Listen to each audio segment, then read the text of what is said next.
Welcome to the Scottsdale Vibes podcast. I'm Alicia Haygood. We are into 2024. It is time to think about goals, resolutions, planning for the future, something that may not be fun, more or less what may not seem important to you. What happens today affects tomorrow. We all know that saying. So I'm really excited to introduce you to Nicole Kuck of Eminent Special Needs Planning because, guys, it is so important to have your stuff together for your loved ones, for your children, for your parents, to have their stuff put together for when they pass. It's not a fun subject to talk about. It's not something fun to think about, but it has to be done. So I'm going to take a short break. When we come back, I'm going to have Eminent Special Needs Planning with us at the table.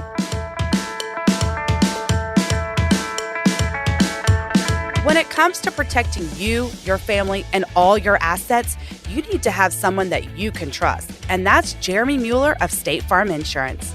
Jeremy Mueller has lived in Scottsdale his whole life. How can anyone else know your needs more than someone who's been here and seen it all? Jeremy and his team are always ranked in the top % at State Farm. He cares, he's knowledgeable, and most importantly, he's always available. Don't believe me? Give him a call at 480-515-5223 or find him at jeremymueller.com. As we start 2024 and thinking about our goals, resolutions, and the futures, like I was just talking about, one thing that we may not think about is our children and how their future in 10, 5, 20 years or whatever your age kids are needs to happen right now. But what if you have a special needs child and that needs extra help while you're the guardian? Have you thought about what could happen when they become of legal age and you don't have the same rights as you did for their first 17 years of life? Nicole Kuck is one of those parents here in Scottsdale. After working as a special education teacher, having her own special needs child, she left her job to help others like us and start Eminent Special Needs Planning. So, Nicole, I am so excited to have you here. We kind of talked a little bit before we started recording. I am mind blown because I did not think of these things. Now, I was the crazy one that when I got pregnant, I took life insurance policies out of my children. I did literally in the end of 2023 update mine to include my kids in my own life insurance policy, and they're like 9 and 6. So it's one of those little things you're like, oh, I'll get to it. But when you do, it could be too late. So I want to hear from you, Nicole. You really are the expert on this. You're knowledgeable. Most importantly to me, you have the experience as a parent, as a special needs mom, as a parent and teacher of the special needs community. So how did this turn into your passion of leaving the education system to really just help our community as a whole? Yeah, absolutely. First and foremost, thanks for having me. I think that this is such an incredibly important subject for families to be aware of, for our community to be aware of. So like you mentioned, I was a special education teacher for quite some time. When I left teaching because of my daughter. I had my first daughter. And then I continued to stay within the special needs community, working within the special needs ministry at church. I coached for Special Olympics, did a lot within their board. And then I started working for a nonprofit and got to do a lot within the special needs community then too. Our daughters both are neurodivergent. And again, we didn't think anything of it, but as my oldest daughter started to show some more signs and symptoms of different disorders, we kind of fell prey to like, what are we doing? What's going to happen? And it wasn't until my daughter was 11 that she was formally diagnosed. Oh, wow. But okay. I've been in this with her for 6 years now. Okay. And so during that 6-year time when I'm just trying to soak up all the information that I can get, fall back on my education within special needs and things like that, it was about 2 years ago that the idea of special needs planning came across my desk as a parent, as somebody that needed to do that. Have you ever thought about that before it came across your desk? No, we didn't even, full transparency, we didn't even do our own planning, like our regular will and trust. Right? I told right? Because at the end of the day, regardless of whether my kids have special needs or not, I didn't want to think about who could do my job because 100%. The answer is nobody. Right. And so thinking about that was just something that made me super uncomfortable. And so we just kind of put it off. And thank goodness that nothing happened. But the idea of special needs planning and the idea of the consequences that can happen when not done correctly, specifically for my child with special needs, and the benefits that she receives from the government, was shocking. Like that's the only word that I can use to describe it. Shocking. And it was shocking, one, that it even existed, that some of the reasons why this is so imperative exist, and was shocking that in all of my 20 years within the special needs community, I never once heard about it. That's crazy, right? Because it wasn't, like you said, this was before you even had, daughters in the special education and needs, that you never thought about this. You were in education. You worked with these families day in and day out. I love how you admitted, though, like most people, you didn't even have your own stuff in order. Nope, sure did not. So how did that turn into looking at your husband, having this uncomfortable conversation and, heart to heart, like you got to get your life together? Yeah. So if I'm being completely honest, love it. We left the country and decided we had to put pen to paper. I can't lie. I am all about transparency because here I'm in it. I'm in it with these families. Yeah. When these families are like, I can't even imagine, or no, I don't want to think about that, or there's just too much on my plate, right? I will say we got very lucky in that nothing happened prior. And so it became a matter of conversation. And it was something that the only reason it took us so long to get pen to paper is it took us a long while to finish deciding who would be on that list. Right. It took us a really long time. It's a hard thing to think about. It is a hard thing to think about. I think what I've learned in the process, though, is that families would be really surprised at how simple it can be and how your family or friends are actually waiting for you to ask. Oh, interesting. Like we've had so many families come in and say, do you know who would take care of your loved one, whether they have special needs or not? They're like, well, I think I'd want it to be my sister, but I'm just afraid to ask because I don't want to burden them, or I don't want to assume.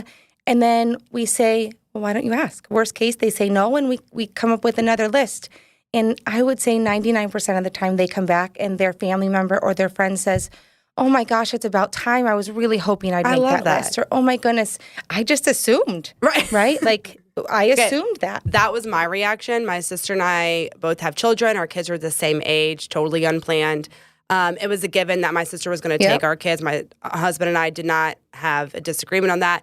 But when it came down to who was going to take care of her kids, it was between me and her best friend. And I was like, what do you mean it's between me and her? I just assumed it would be me. She's like, well, we're talking about it. And I kind of got butthurt. I'm not going to lie. It is me, by the way. Although her best friend would be amazing and do it. But it was one of those conversations that we did have to have. And we also told all of our parents and the grandparents, because I think some of them assumed it was going to be them. And we're like, no, they need to be with someone more age appropriate, because that's not fair to our parents to assume that. They're older. Agreed. And that's not fair to the kids, at the same time as well. It can absolutely work out. We've seen families do it, so there's nothing wrong with that. But the conversation needs to be had. Agreed. And it's more uncomfortable to start, I think, than it is to have the conversation. 100%. It's that first question from one spouse to another, one partner to another. It's that, hey, I think it's time. Like, hey, what do you think? Yeah. Once the conversation gets started and those lists start being made, it's a pretty simple conversation to have. And I feel like at that point, it goes pretty quickly. But to your point, yes, it absolutely is hardest to just get the conversation started. What are some of the common misconceptions that people may have when it comes to their legal right as a parent for special needs children?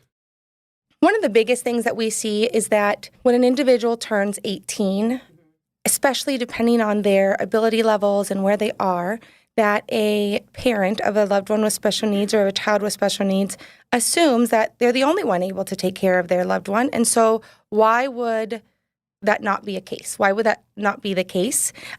When the state of Arizona specifically, and many other states also, due to new HIPAA laws and things like that, there actually is there are no legal rights. Once an individual turns 18, they become an emancipated adult. Right. And regardless of ability, regardless of cognitive level, regardless of diagnosis. That's crazy to me, because I would have assumed, this is a big word we're working on here, that if my child is very neurologically challenged or age not appropriate, this is my kid. Of course I have access to them and whatever they do. Right. That's not the case. Not at all. Mm-mm. The same is said with like spouses and partners and things like that actually now, is that you would think next of kin applies, or that if you're married that applies if your spouse was in the hospital or things like that. But new laws don't give us that permission without without a signed Really? power of attorney. Absolutely. Okay, now I got to go get that signed. Good to know. See, this is what it's all about. Like, we don't know, and we all find out when it's in this matter, in the situation, and it's too late. Absolutely. Which is what you're here to help us. I didn't know that, so now I got to go get that letter signed. I can help you if you need it. Seriously, we'll talk when we get done. Okay, talk a little bit about that. There are some things that we can do to get an order. What would you say is one of the first things we can do when it comes to setting up the future? So the idea of setting up the future is just making sure that your loved ones, all of them, your legacy, is set up in a way that you have total control, and that you have total control now.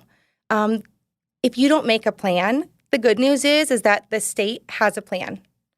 The bad news is that the state has a plan. I promise you that while their plan would allow for assets to be divided and things like that, that plan also includes a very elongated process. It includes payback. It includes losing at minimum 10% of that estate and things like that. So one of the key things is just making sure that you're planned appropriately with a will and at minimum a family trust. Okay. However, when you have a loved one with special needs, there are a handful of different special needs trusts available depending on your circumstance, so that your loved one does not have to be disinherited in order to receive funds from any assets or legacy or money or life insurance policies, that they still receive that for their care and for their benefit in the future, but without disqualifying them for any government benefits, SSI, SSDI, All-Tex, Medicaid, Medicare. And before I have many more questions, just before we go on, I just want to let you know out there, Nicole is full of resources. She's not a lawyer. She's just been through all of this before. So please just learn from her, take this knowledge, and reach out to her to learn more. She's full of resources, can connect you with lawyers and more. So I just want to put that out there before someone comes after you and be like, that's not exactly true. Yes, thank you. My goal is to educate more than anything. We are a group of certified legal document preparers. We do have legal advisors on our team. However, I personally am not a lawyer. I'm not here to tell you what to do. I just want to educate you on the options out there and on consequences that could happen if done incorrectly. I love that. So thank you. Okay, so setting that up, and that was one thing that I learned from you that I thought was crazy.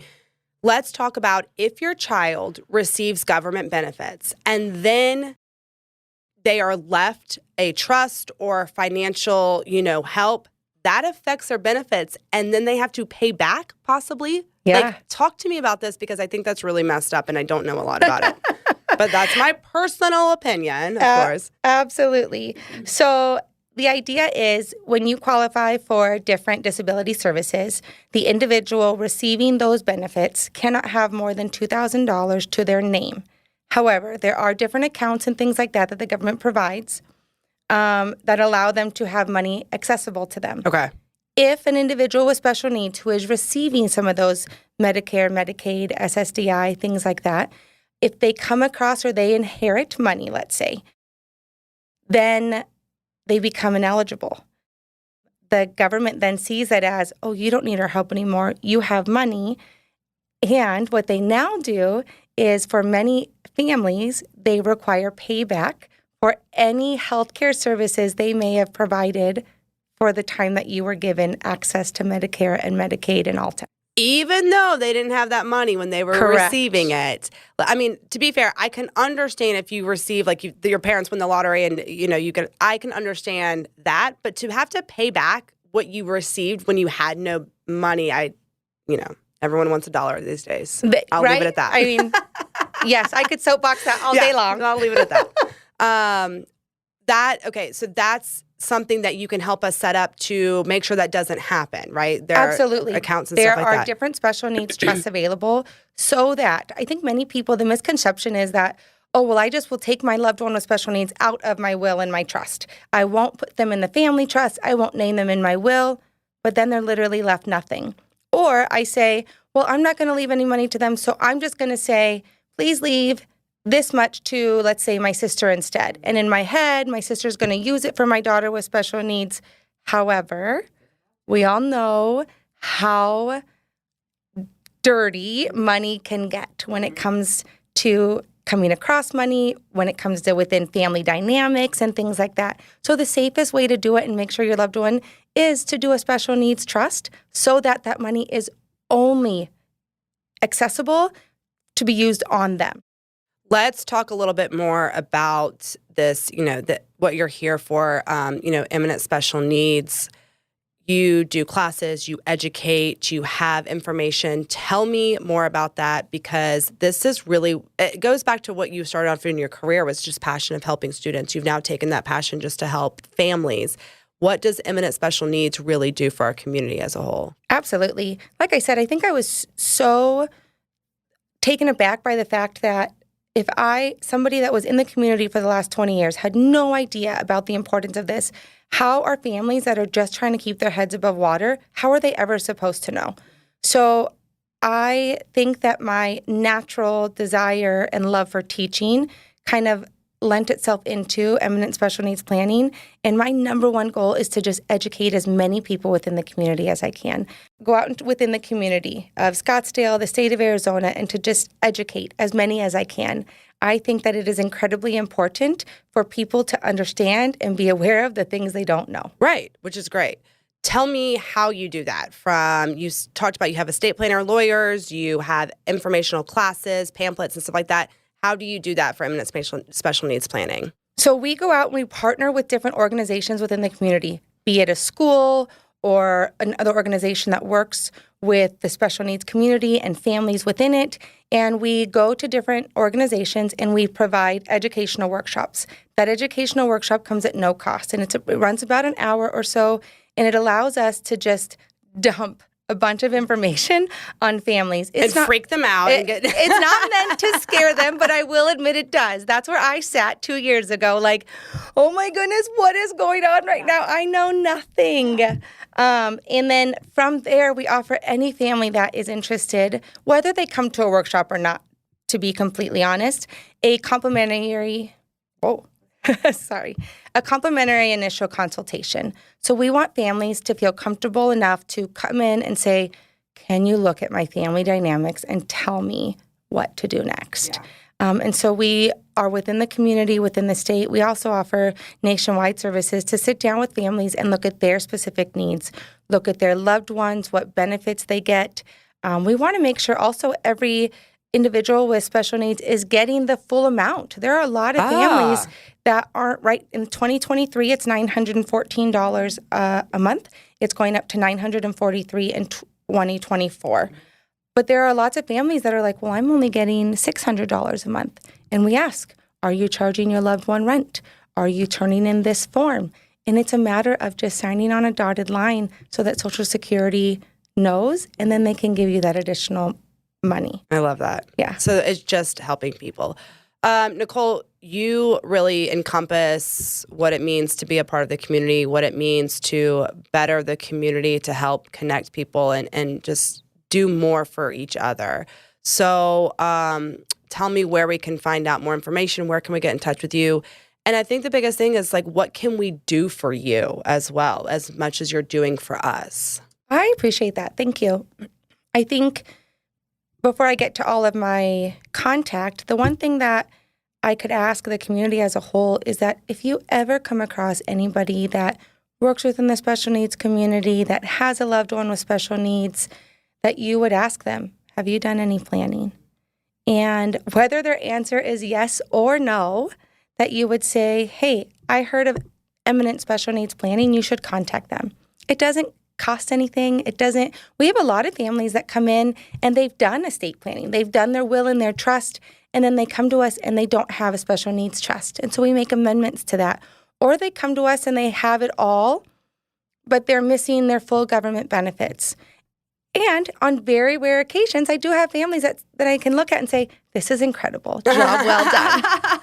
Right? And I want to compliment any family that's done any of it, because, again, even if you don't have any loved ones with special needs in your family, if you've done any planning, like, kudos to you. It's not an easy task to think about. Yeah.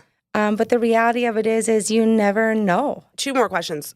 What defines special needs? Is it anything neurological, autistic? Like, what defines that, I guess? So the state of Arizona qualifies specific individuals based on different diagnoses. Okay, I would assume so. Right. It's hard. I mean, I guess it's like such a gray area for it. It is a gray area because, like, for example, my daughter's own, my daughter has a neurological brain disorder, and it's not covered yet. And it is something that I'm continuing to fight. I guess it's circumstantial It at is that very point. circumstantial at that point. However, a family with a loved one with special needs, generally speaking, is going to know if their loved one is receiving benefits. Some are going to come to us and say, hey, I have a child who is on the autism spectrum. Am I supposed to be getting benefits? Well, that's what I was thinking of. Absolutely. That's really what my question came from, is like, because I think about that sometimes and people are like, oh, well, he's doing fine. We have, a 504 plan in schools and stuff like that. But it's like, great, but when he graduates, then what are you going to do? And even before he graduates, there are so many benefits that I think parents think, oh, it's not needed. But if it's there, why not take advantage of it? Yeah, I agree. And I know my train of thought would be like, oh, so much paperwork for like such a little amount. But I think it goes back to, take that first step, take that initiative, the hard part's done, and just continue to help your child in that way and help yourself. I also think, though, that part of that is that planning, right? Because, yes, while my daughter has a lot of things in place, she has her 504, she has her different counselings and services that I take her to. If I could get her on government benefits, when I do, that what if I'm gone and I can't take her to all these things as much as I do, to know that she would still continue to get care without me being there and continuing to advocate, because I've already set that up for her. I mean, that's a stress relief off my shoulders. Absolutely. Is how I think about it. Let's shift to something more pleasurable. And not that this isn't pleasurable, because it's knowledgeable and we really need to know it to make life easier in the future. Nicole, with everything that you do, and I know you see some bad things, you see some amazing things, everything really is a passion and heart for you. Let's talk about some good things. What is your favorite Scottsdale vibe? What's your favorite thing about Scottsdale? Oh, man. I just love downtown Scottsdale. It's fun, right? I love Old Town. I love everything about it. I love the walkability of it. I love all of the restaurants. I love, one of my favorite days in my entire life living in Arizona was a birthday date that my husband, we walked from just 3rd Avenue to 5th, and we literally stopped in every restaurant or coffee shop and ordered an appetizer or something from every single one. It was the best day. You did your own food tour? Yeah, we did. Oh, will he take me out on a date? I'm Absolutely, so down for that. Yeah. We'll all go. Nicole, thank you so much. Thank you for having a purpose and a passion to help our community. Thank you for just putting this out there for us. Please contact Nicole at Eminent Special Needs. You can find her at eminentsnp.com. And again, all of the description, you're going to share with us some information as well. Tell me about that. Yeah, so I'm going to have you leave in the show notes a link to download a book called The Beginner's Guide to Special Needs Planning. It is a book that is, I don't want to call it an easy read by any means, because it can be very overwhelming, but it can shed light on everything that's out there and everything that's necessary in order to protect your loved one. All right, we'll have all of that information and more. The link to the website to learn more about Nicole and her company, Eminent Special Needs, and the link to that book as well. Thank you, Nicole, for everything you do. And don't be afraid to ask for help. It is out there. Like Nicole said at the beginning of this episode, the hardest part is starting the conversation. But once you get started, the easy part is right in front of you. And I say that as Nicole is very nervous to sit down and talk to me today. and now she's great. Stay tuned when we come back. We'll have the calendar of events. Buying a home can be scary and sometimes frustrating, but all of that can go away with the right realtor. And that's where Sean Shackleton with the Shackleton Group is here for you. Sean has over 25 years experience in real estate. She's here to get you what you want and won't settle for less. She's experienced, knowledgeable, and understands this market, which these days is always changing. Take the stress out of your next home purchase by calling Sean at 480-734-7277. You can also find her at theshackletongroup.com. When it comes to family-friendly dentistry, there's only one place in Scottsdale, and that's Arizona Center for Laser Dentistry. Teeth cleaning, innovative, pain-free laser dentistry, teeth whitening, root canals, and really any dental need you may have, Dr. Rob and his staff at Arizona Center for Laser Dentistry can handle it all. They're more than just a dentist, they really are family. We've been going there for over 3 years, and my family loves them. When your kids get excited to go to the dentist, you know you've got a good one. Dr. Rob DeVito is the only dentist in town that can handle it all. Give him a call at 480-990-1905. You can find him on the web at drdevito.com. And don't forget to tell him you heard him on the podcast.